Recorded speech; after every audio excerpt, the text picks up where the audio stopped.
It's an honor for me to speak to you today, and I think for all of us, it's a great privilege to have you here on our stream. I have personally been long following your public contributions and think you're, one of the most interesting and inspiring economists of our time.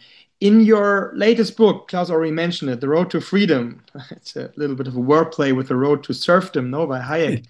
The Road to Freedom, you propose a substitute for the neoliberal paradigm, and you name it progressive capitalism. For those who just watch us now, can you just in a very few sentences characterize your concept? What is the Yeah. progressive capitalism? Yeah. What it recognizes that in a modern economy, you have to decentralize. So you have to have central planning doesn't work. And so it's going to be partially a market economy, but I recognize that you're going to need a rich variety, we call it ecology, of institutional arrangements, like NGOs, cooperatives, civil society is going to play an important role, and importantly, government, collective action. Collective action can take the form not only of government, but of labor unions, syndicates, class action suits. So I argue against the dichotomy just private-public. It's much richer than that. A key part of this idea is checks and balances. Checks and balances within government, but equally checks and balances within our society. One of the concerns, risks, is that when you have too much of a concentration of wealth in any society, that winds up too much concentration of political power. And that's what we're seeing in the United States, ruled by the oligarchs, by the corporations. And we made a mistake. So the question is, how do you create a society where you don't allow that kind of concentration of power, where you have the rule of law, but you have to think about the enforcement of the rule of law. We thought in the United States that we had a rule of law, but Donald Trump has shown how you could easily tear it down, break it. So Donald Trump has really been thought-provoking on how do we create and sustain a kind of economy and society where everybody participates, no one dominates, and everyone benefits. In your view, does neoliberal or the neoliberal paradigm goes hand in hand with right-wing politics? So is this kind of intertwined with each other? Or, for example, I always thought that someone like the Hungarian right-wing leader Orban is not neoliberal at all. You know, he hates free and open markets and preferred states intervention. So how is that connection between right-wing policies, you say Trump, and neoliberalism? How's the connection there? So first, the term neoliberal, it has two parts. Liberal means supposedly freedom. Neo is new. It was a reflection of 19th century liberalism, but in the middle of the 20th century, people wanted to say, well, we're not that out of fashion. We're new. So it was new, but there wasn't anything new. It was about reviving certain ideas from the 19th century about liberalism. In practice, neoliberalism was never about freeing. It was really about rewriting the rules of the economy in ways that freed some to take advantage of others. So it allowed the banks to engage in risk-taking and predatory behavior that led to the financial crisis and took away our freedom because we lost jobs. We had to bail out the banks. We had to pay taxes to bail out the banks. So it was not a freedom agenda. It was a freedom for some, but not for others. Now, the point you raise is really too much to the point. The new right, like Orban or Trump, doesn't even pay homage to freedom. The old right paid homage, but didn't really practice as much as they seemed. Mm-hmm. The new right, like Trump, free markets, that's out the window. Free trade, that's out the window. But he likes to free the banking sector to do whatever it wants. He wants to free the tech giants to exploit everybody else, invade their privacy. No, he doesn't. He wants you to get rid of your DSA, your Digital Services Act, your Digital Marketing Act, all for the profits of the tech giants, for his friends, the oligarchs. So it's what I think is striking about the new right, if you want to call it, Trump and Orban, is they've given up the facade of liberalism. It's really corporatism. It's whatever is good for my corporate friends, that's good. So you can't call it neoliberalism anymore. Under Milton Friedman, the pro-business policies tried to pretend that they were about freedom, but they weren't. So that's very interesting, Mr. Stiglitz. So where is a neoliberal policy then at the moment? Where do you see it? In what country, for example?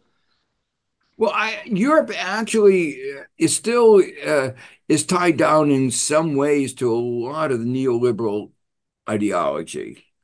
When you come to discussions of say even bank regulation, Europe still is in the mode of, well, let's free up, give more space to the banks. In some of the discussions of tech regulation that I hear in Europe, I see a neoliberal idea. Well, if we give them a little bit more freedom, they'll be more innovative. Mm-hmm. Rather than the way I would put it, if we give better guidelines to the tech giants, don't invade people's privacy, don't polarize, don't promote lies, they will create a tech innovation that is more consonant with the well-being of our society. So good regulations lead to better innovation, but the neoliberal idea of stripping away regulation still has its voice in Europe. Mm-hmm. Very, very interesting.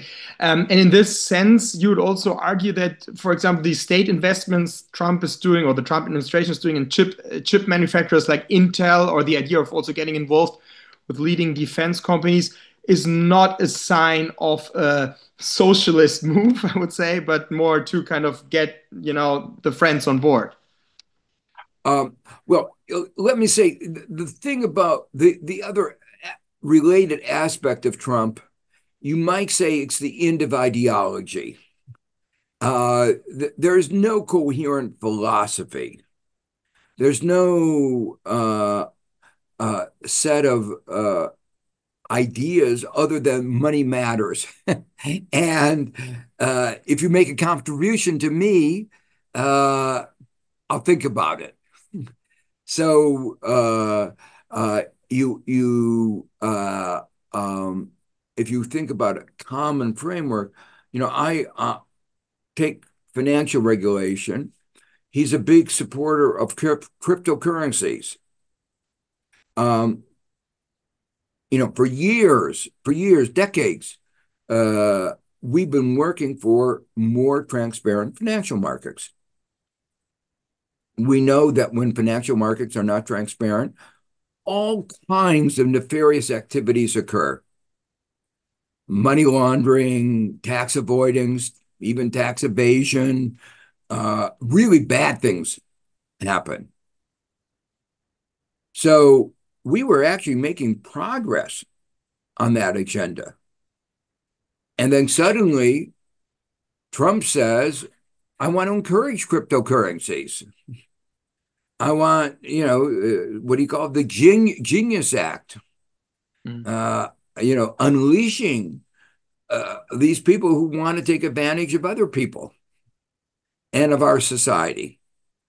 So that's an example of, the influence of money. And he has made, people say, more than $1 billion out of it. I mean, he's been a big beneficiary. So corruption has been raised to a new level through this kind of mechanism. Now, you asked about industrial policy. There is a rationale for industrial policy. I've been an advocate. Markets don't, on their own, invest enough in the green transition, partly because we don't give them the market signals. We don't have a high enough price of carbon. So they've not been innovating enough. And so industrial policies that encourage investments and research in green technologies, I'm a big supporter of.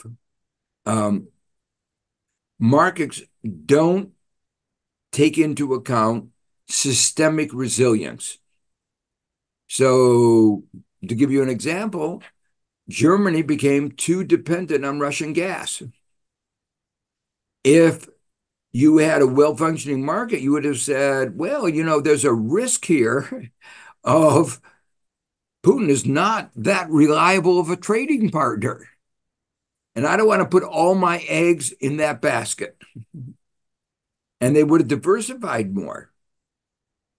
So if markets were working well, you would have not been so dependent on Russian gas when Russia invaded Ukraine. So to me, that's another example. Now, in the context of the US, right now, we're totally dependent, not totally, but we are very highly dependent on Taiwan for the production of chips. And anybody looking at the geography says there's a risk there. So prudent policy says, let's diversify. Let's make sure we have the capacity.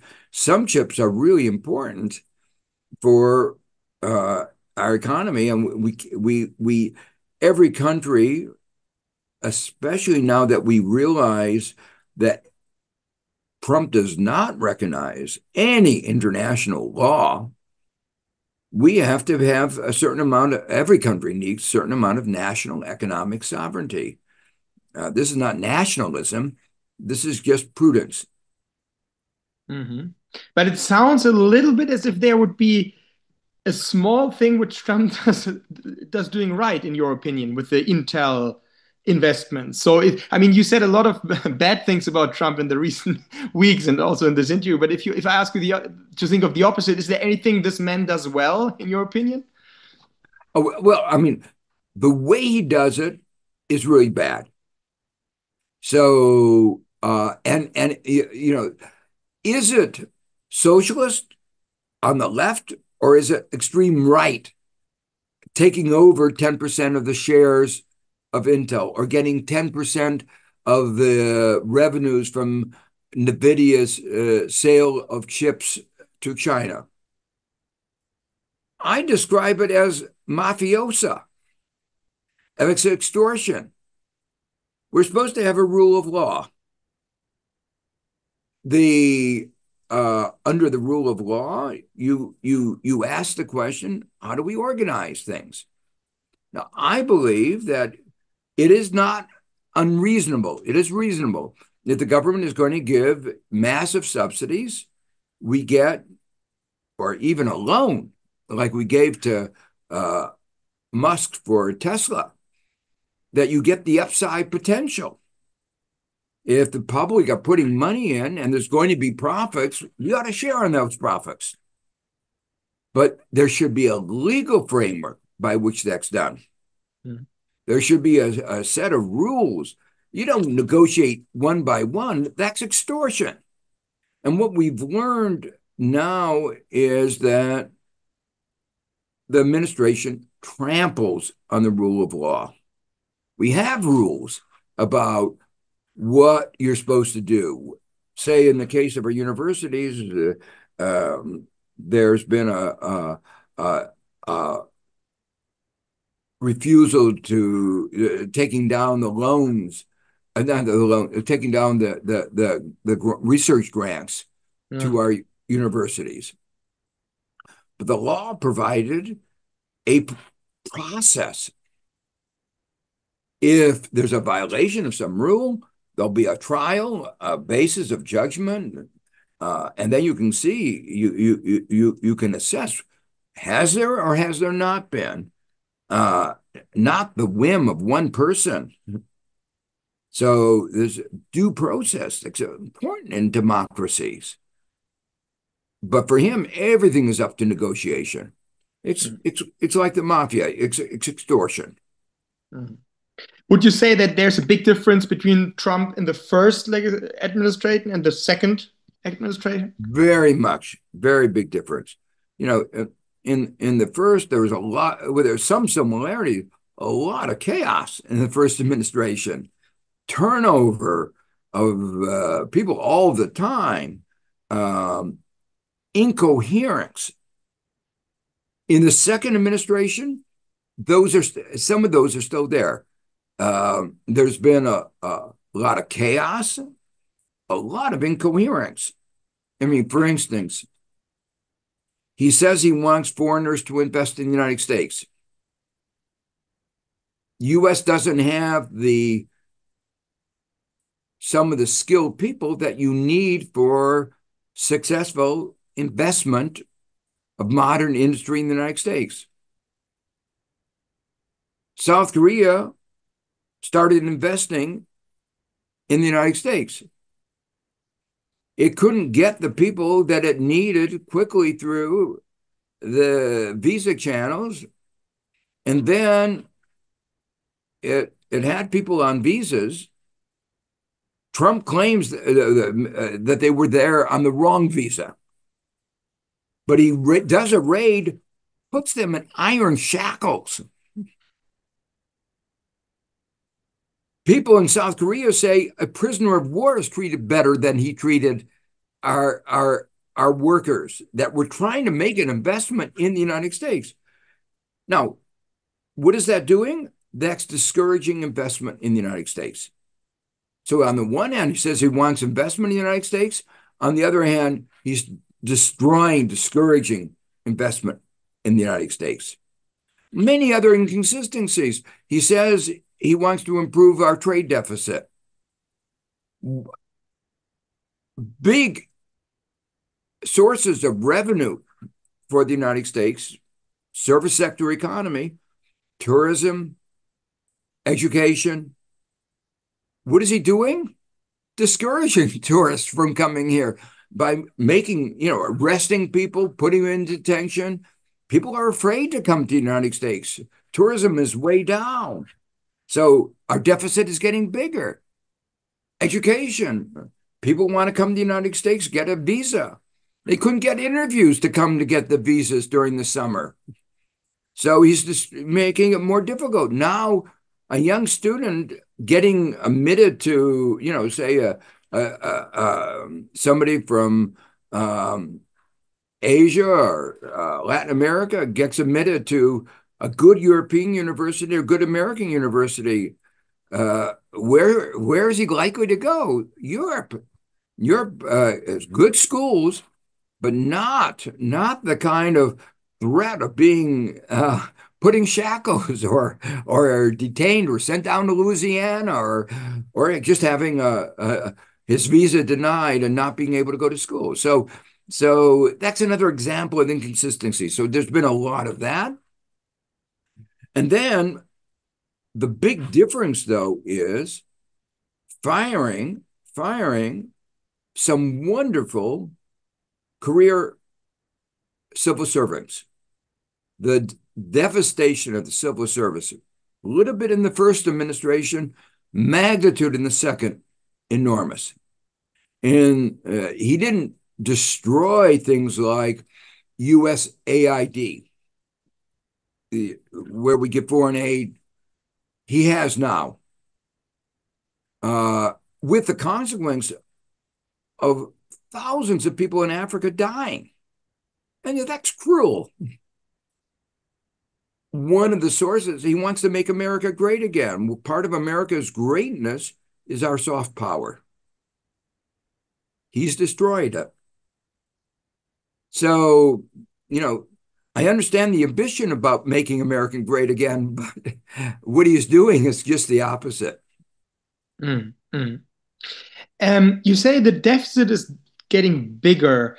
I wanna ask you about the debts. So, if I understand correctly, what Trump wants to do by gaining control over the Fed is also to get debts more easily and more cheap. Is that true? Or I mean, in this sense, he also would, I would say, like if I understand your book rightly, you also argue for making debts. So if he's not someone who's against making debts, if I understand correctly. So, there are a couple of issues here at play. The first is that comes back to what I've been talking about of having good institutions, rule of law. Why do people hold those little pieces of paper called US dollars? Because they have trust. There's not gold behind it. They just trust. And what do they mean by trust? What they mean is that we won't just print billions of those, trillions of those dollars, and the value of those dollars will go down. Germany had hyperinflation. So people are in Germany, very sensitive to this possibility of a printing press. And most countries around the world have, as a result, said, let's get institutions established that give confidence in people that an irresponsible government won't take over the printing presses and start printing money. So that was the idea of the independent Federal Reserve and the independent ECB and Bank of England. He's trampling on the principle of independent agencies. And the Supreme Court has sort of, in many ways, given him support, except in this case, they've not yet really ruled. But he wants to control all the independent agencies. Now, I talked before about the importance, in my view, of progressive capitalism, of limiting power. And that's why independent agencies are really important. They're part of the structure of government that limits the power of any one person. So that is all part of the independence of the Federal Reserve. And our Federal Reserve was really very carefully designed when they vote on interest rates. It's a committee of 12. It's called the Open Market Committee. Seven members of the Federal Reserve in Washington, but then 5 out of the 12 regional banks. And that was done. It wanted to have diffuse power in each of the regions of the country. So it was an era when people were sensitive about abuse of power. He wants to end all that and concentrate all the power in a president. And I can tell you, of all the presidents we have, the president I have the least confidence in putting in power is Donald Trump. Do you believe that somebody who was background is in real estate, who borrowed and went bankrupt many times and loves bankruptcy, evidently, is somebody who you want to trust for running the Federal Reserve? No. Real estate guys like cheap money, but that may not be good for the whole society. So the point I'm trying to make is there is good reason not to try to maintain the independence of the Federal Reserve. In the process of destroying that independence, his attempt to destroy that independence, he's violated the rule of law in other ways. He's tried to fire Lisa Cook, a very good economist, on grounds that evidently there are no grounds. And without due process, again, without due process, which is a fundamental foundation of our democracy. He's really undermining our democracy. So that's what upsets me. Now the consequence for the world is enormous, because if there's not trust of the dollar, the kind of instability could be enormous that we would face. Now, I, like many other people, have argued at various times that the Fed should be more expansionary, less expansionary. But that's disagreement, is a disagreement within the rule of law of how you manage monetary policy, just like my disagreements with the WTO are disagreements within the rule of law about which regulations you ought to have, what it should be the international rule of economic trade. Mm. So it's one thing to disagree about the details. Another thing to say we shouldn't have a rule of law. No, I understand that. But when I listen to you, Mr. Stiglitz, I even have the feeling that you really fear for the democracy in America. I mean, lately you said in an interview with the Swiss newspaper NZZ that, quote, the risk of democracy being lost in America is at least 50%. But when I listen to you now, it's maybe even higher. It's maybe 90% now. I mean, someone who's not following the rule of law, who wants to control financial institutions. I mean, what is there to stop him? That's our interesting question now. That's the question we ask too. Now, let me give you a pessimistic view and then maybe an optimistic view. The pessimistic view is he tried to overturn an election in 2020 where he lost by 7 million votes. And he said it was stolen. It wasn't stolen. He lost by 7 million votes. And yet, I've seen polls that say 70% of the Republican Party believe he was right. Even after there have been around 60 court decisions saying there was no electoral problem, that it was done correctly.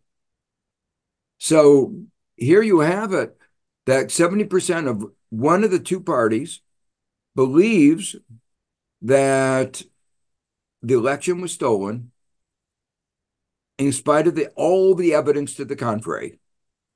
Now, if that is the case in 2020, and that belief is still there in 2025, and now he has the powers, he's assumed the powers that he has today that he didn't have in 2020. Why would we believe he won't use those powers in one way or another to maintain political dominance? Voter suppression, not counting votes, rigging the election in one way or the other. We know the playbook. We know how fascists have elections, but they distort the elections. So that's the pessimistic view. And, it's hard to look at the evidence without coming to say that that is a very likely outcome. The optimism is that things are going so badly that, just in the short term, the failure to be able to create jobs going forward, if he actually starts implementing the tariffs, which he's not so far done very much on, prices will eventually, there's a lag, but prices will start going up.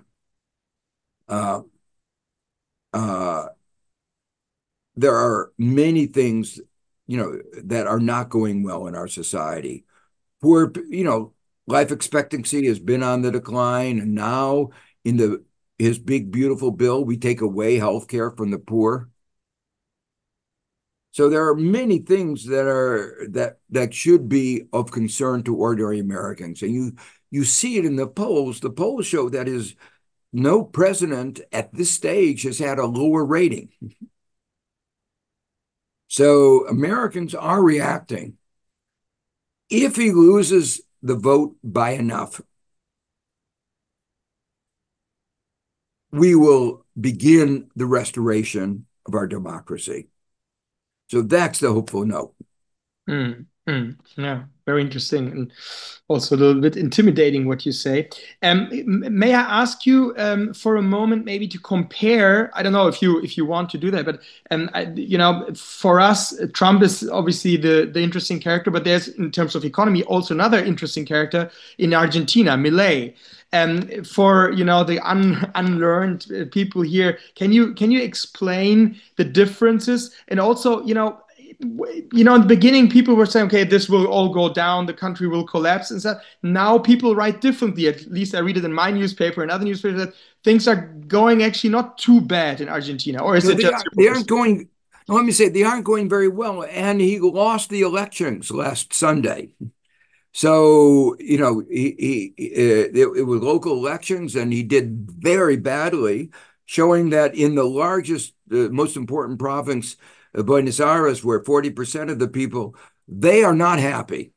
Mm-hmm. And, he never had a majority in Congress, and he's lost. He's now even worse. So I think if you look at it from just that electoral outcome is a disastrous for him electoral outcome, and is more in lines with what I was hoping would happen in the United States in 2026. As an economist, his policies have been, I think, very, very bad. So what has he done wrong? What he did was a set of policies that had the effect of extreme contraction with huge burdens on the people at the bottom who are not doing very well, managed to get inflation down, but not down. It was just back to where it was before things started going really bad about a year and a half ago. So, if that inflation were in Europe, you would be still very, very unhappy. So he didn't really get it down, but the price of getting it down is he went to the IMF and borrowed billions of dollars. The IMF, they were already 44 billion in debt that they can't repay. And the IMF authorized another 20 billion, of which about 10 or 12 was dispersed. The rules of the IMF are very clear. They should not have lent to them. This was political lending. It shows the role of the U.S. Trump administration. And again, it undermines the institution of the IMF when you're making a loan that violates your own rules. Having those dollars, though, is a temporary palliative. So he can sell those dollars and keep the exchange rate from collapsing for a while, but only a short while. And the country is now more indebted. And people will figure out, just like they did with Macri, that the policies are not sustainable. And when they start doing that, they will take their money out, the peso will fall. And what happens then? Inflation will go back up. So he didn't solve the problem. What he did was get a patchwork that makes it look good, but will leave the Argentinian people with even more debt that they have to pay back. So just covered up the problems. He covered up the problem. He didn't solve it. Interesting. Yeah. Thanks for this little insight or excursion.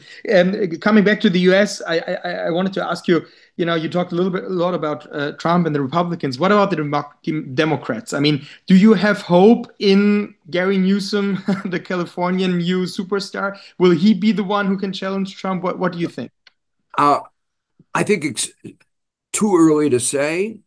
What I think is there's a lot of energy in the Democratic Party at the local state level.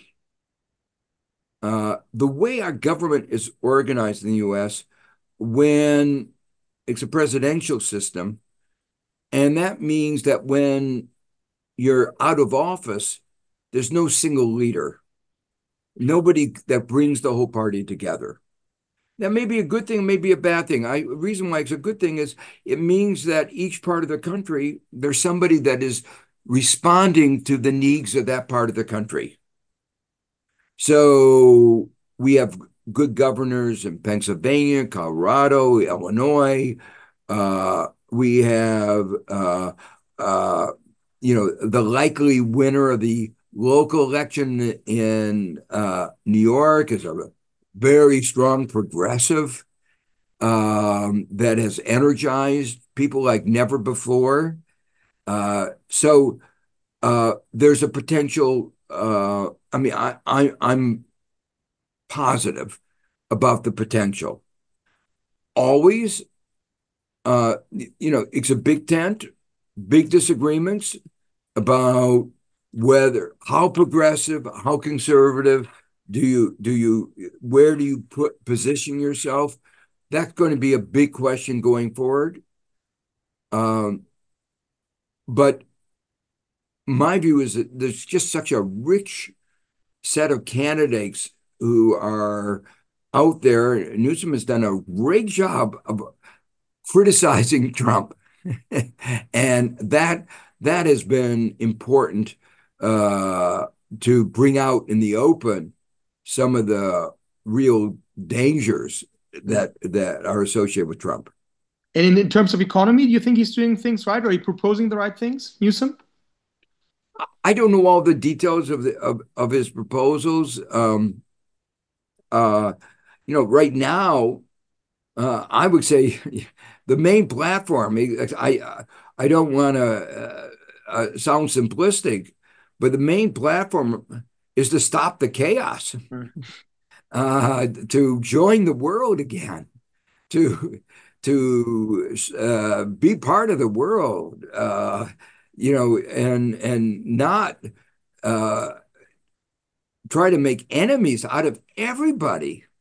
And within our country, it's the same thing. He loves making enemies. And we need somebody to try to bring us together. Yeah, maybe this can come to my last question, which I would like to address to you, not as an economist, but as a US American citizen. I mean, we had this assassination of Charlie Kirk in the last week. How do you look at this event? How do you interpret it? Well, I would begin by saying something I talk about in my book, The Road to Freedom, is this idea that whenever, with many, many aspects of freedom, giving freedom to some may take away the freedom of others. So giving freedom for the banks to do what they want, they use that freedom to exploit others, which took away the freedom of others and meant the rest of us had to pay for that. They engaged in excessive risk taking, so we had to pay taxes to recover the economy. We lost our jobs. We lost our homes. So we lost our economic freedom in an important way. Freedom of the drug companies to charge whatever price they want for their drugs, for life-saving drugs like the vaccines in the pandemic, meant the loss of freedom to live. Which is more important? To me, the freedom to live is a very important freedom. This brings me to a core problem, which is the freedom to carry an AK-47, a gun, around. Some on the right say that's a fundamental freedom.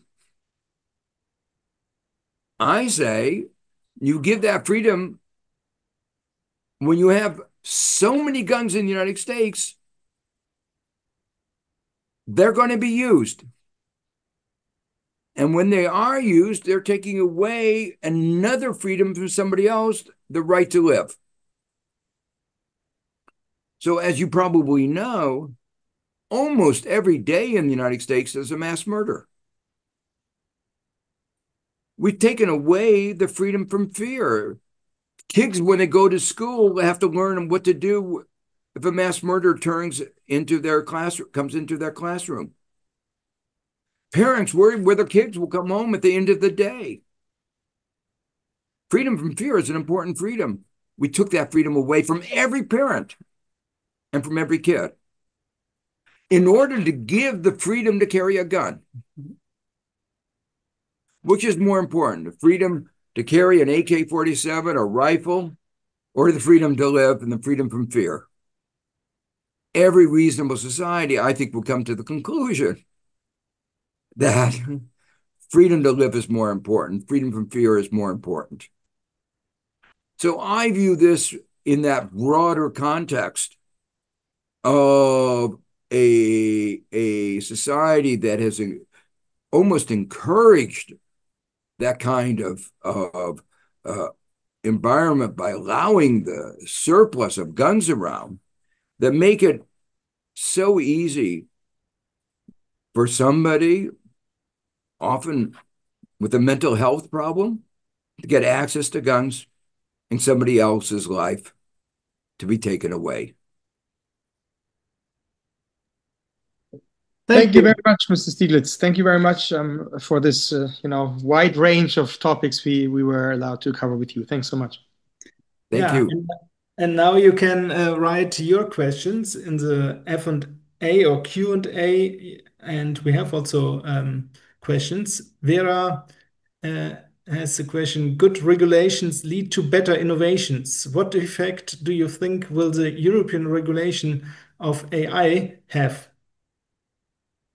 Well, I think it's important to regulate AI. AI could be very dangerous. I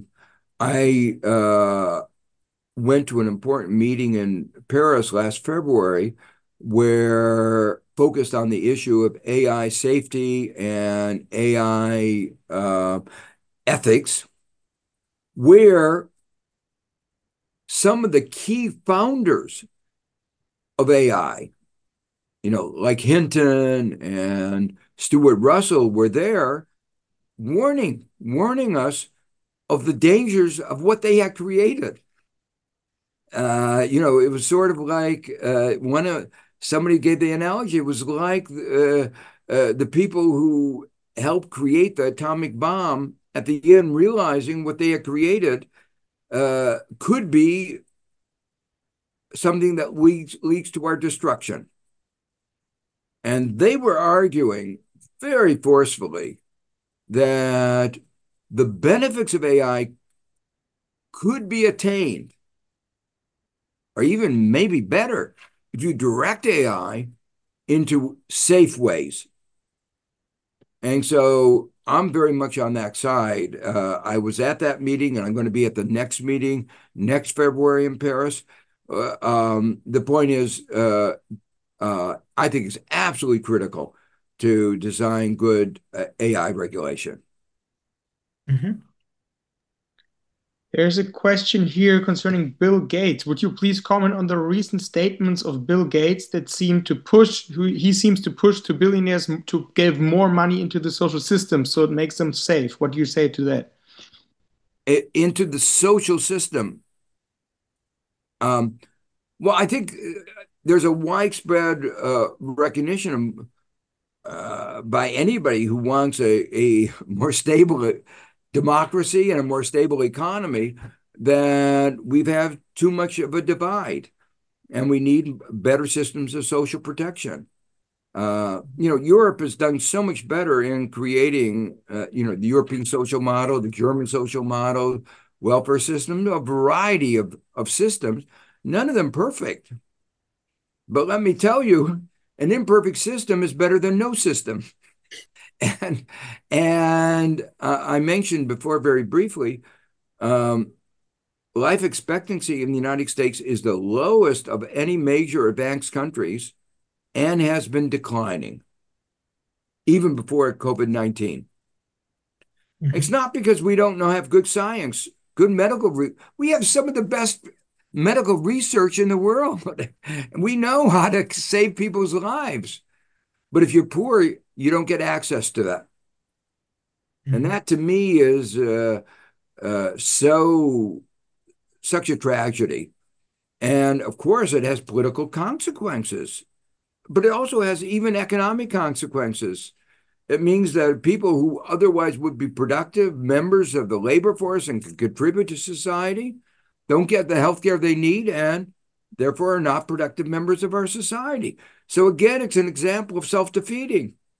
Trump made things worse. His big, beautiful bill took away health care from some of the poorest Americans. And that will mean, their health status will go down and life expectancy will go down. Thanks. Jonas Reich has a question. In Germany, like in many other Western countries, the wealth distribution is becoming a problem. Which role does redistribution of wealth play in progress capitalism, and how can it be achieved, in your opinion?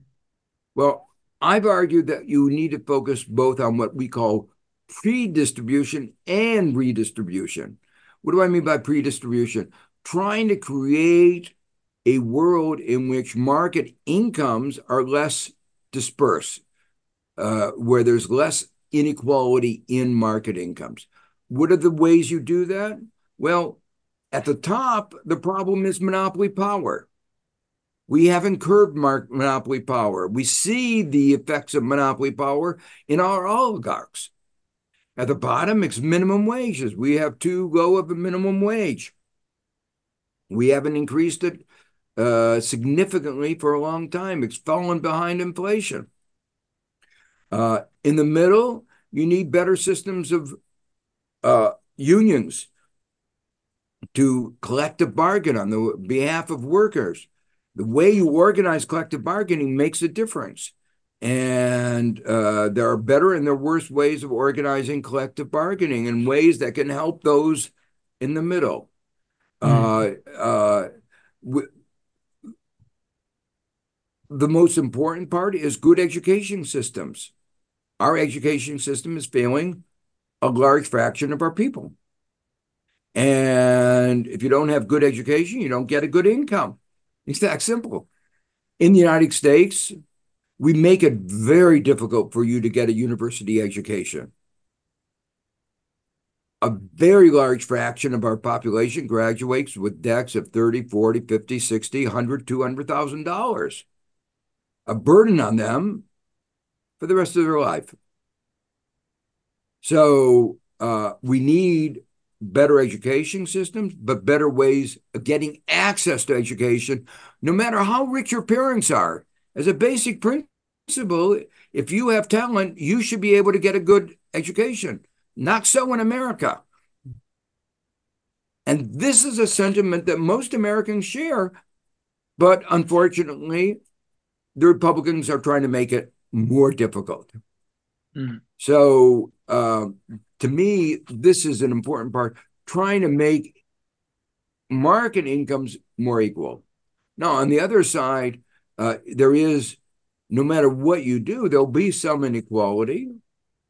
We won't ever curb monopolies perfectly. And so we need taxation of corporations. We need taxation on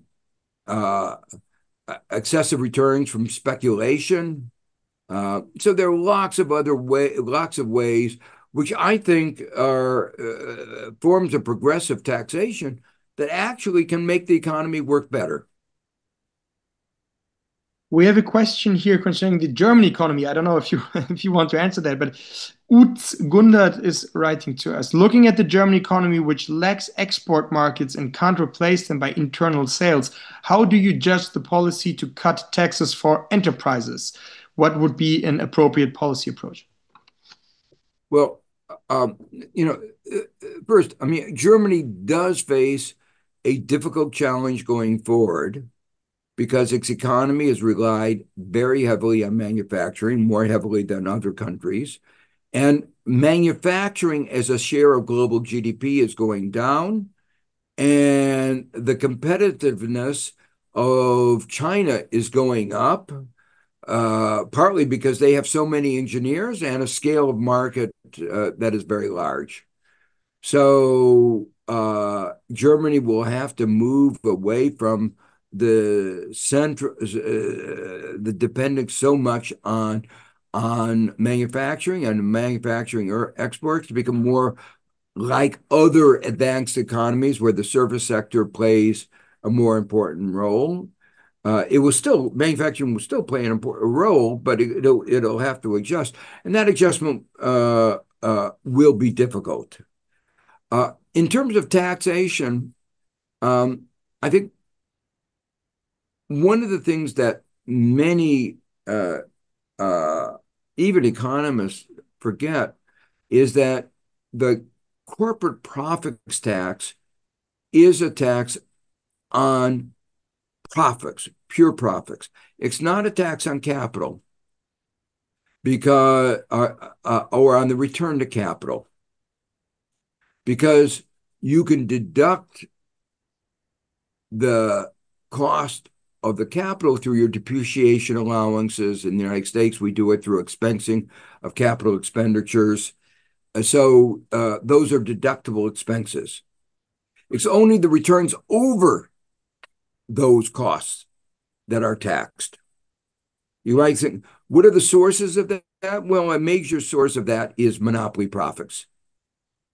And so a tax, particularly a progressive corporate profits tax, is a good thing, because it's a tax on monopoly. And by taxing monopoly, you open up the space for more competition. I happen to think that, competition is actually good for innovation and for driving enhancement of well-being. Okay. Christian Schweiger has a question. Why are there not much more protests against Trump and his administration in the US? Well, there have actually been a lot of protests. The No King's Day. I think, I can't remember now, but I think it was more than 10 million people went out and protest, the largest probably protest in our history in terms of numbers. It got a little attention, probably not enough attention. One of the things that Trump excels in is absorbing all the air. Front page story by being chaotic. Every day there's a new news story. And, the press is just trying to do their job in keeping up with the new news. And the new news is, a new tariff against one country, something that we sit there and say, that can't be true. But it is. The attack on the legal profession, the attack on the universities, telling UCLA they have to pay $1 billion. I mean, all of this is mind-boggling and is newsworthy. And so in that environment, it's really hard to get attention. I also think that Americans were shell-shocked by the rapidity with which Trump broke the rule of law, how quickly the Democratic foundations eroded. They're still in shell shock, and they still don't know what to do. I don't think there's confidence at this point that another protest will stop what he's doing. The courts haven't been able to stop it. It sort of seems, to use a word like a blitzkrieg, and when that's part of their strategy. Wir können dich nicht hören, Simon. Sorry. Following up in this topic or sphere, Kenan Holger Irmak writes, your position, Mr. Stiglitz, is to restore the rule of law as it used to be before Trump. But aren't these times gone forever as globalization failed to benefit working class people even in the West? The world won't be the same after Trump as it was before Trump. That's right. And globalization as it was did not bring the benefits that was promised. That's right. But I believe very strongly that the rule of law is necessary for us to live together as a society and necessary for economic progress. So I think if we are to have a future, and I hope we have a future, in spite of some of my pessimism, or, if we are to have a future, it will have to have a restoration of the rule of law. Now, I think it won't be the same as the rule of law before, but the difference is that now we know the fragility of our institutions. A central theme that we all are going to have to debate in Europe and America and other places where there are democracies, how do we know that our system, our democracy, our rule of law is resilient? How do we make it more resilient? How do we protect ourselves against another Trump? Because there are an infinite supply of demagogues. Let's be clear about that. It's not just about Trump. It's about the successor of Trump. And that has been always a problem in democratic theory. We thought we had a system that would protect us. We were wrong. And that should be a chilling thing for democracies everywhere. And I would encourage everybody in every country to begin a robust discussion, about how to make our democracies more resilient and stronger.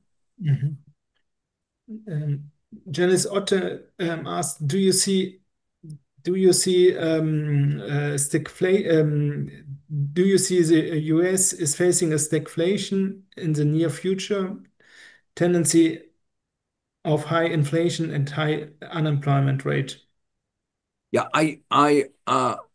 I do think that is the most likely outcome. There's because of the chaos, I can't tell you what he's going to do. So I can't tell you where the U.S. economy is going to be, and I can't tell you what the outcome of the election is going to be. So there's a lot of uncertainty, and the pushback that Trump has received from the China, and the fact that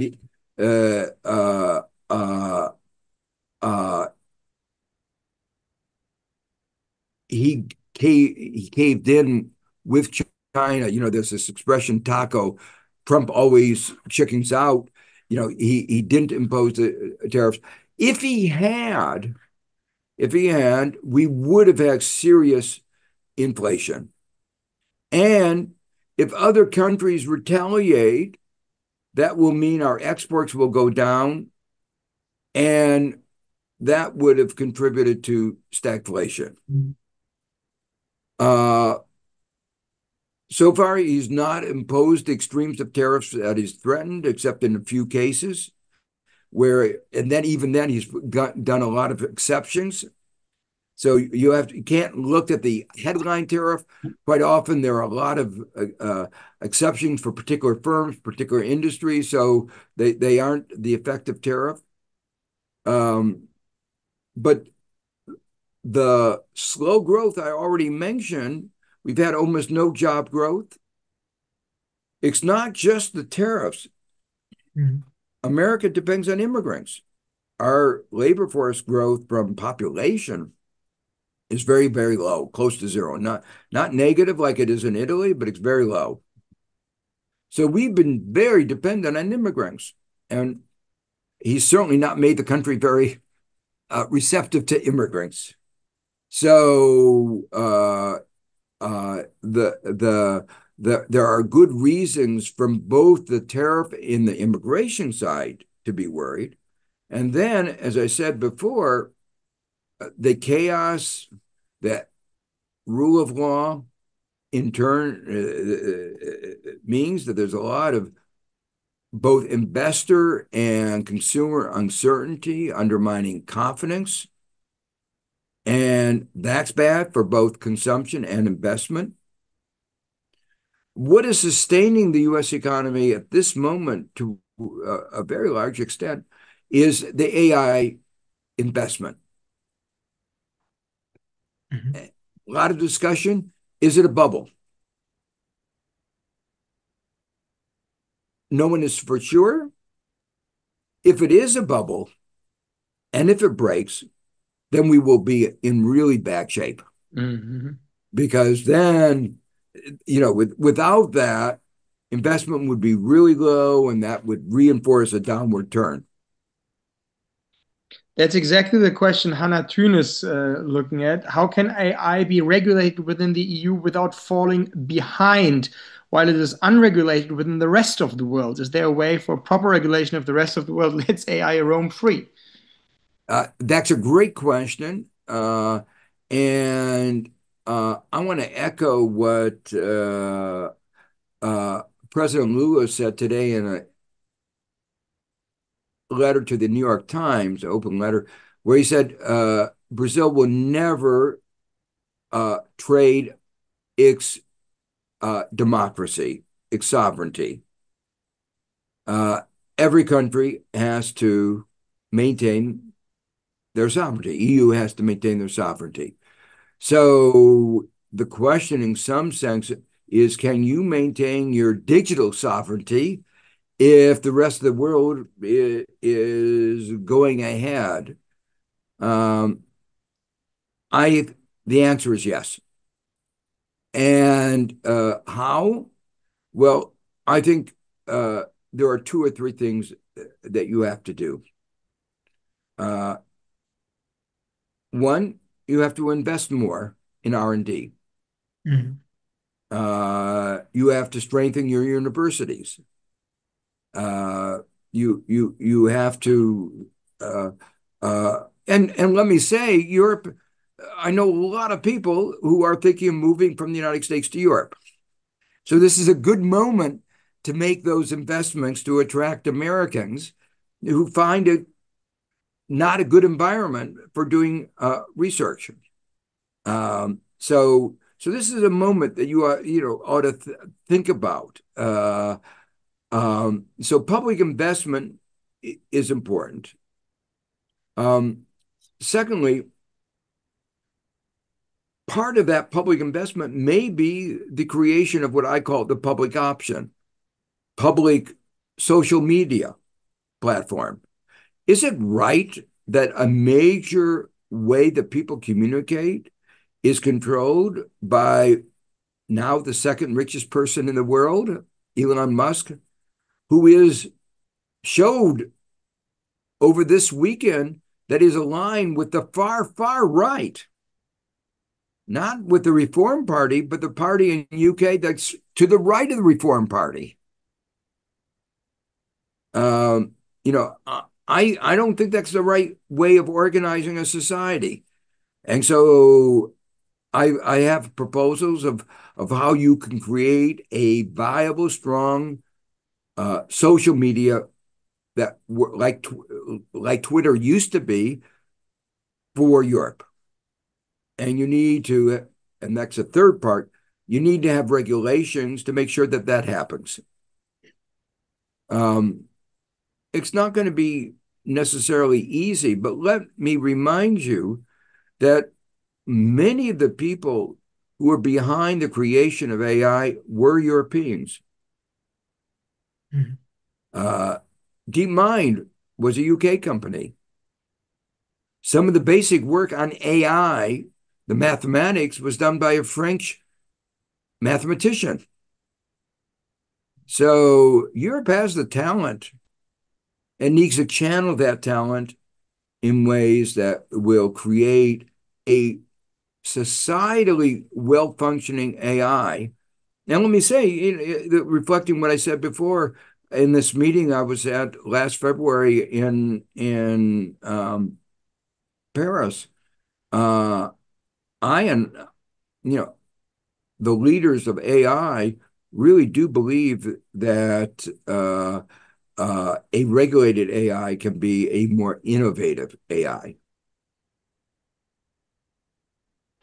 Yeah, Mr. Stiglitz, thank you so much for your input and for the discussion. Thank you also, Simon. One last question. Please. Yeah. One last question. Corinna asks, Mr. Stiglitz, have you ever thought about running for presidency?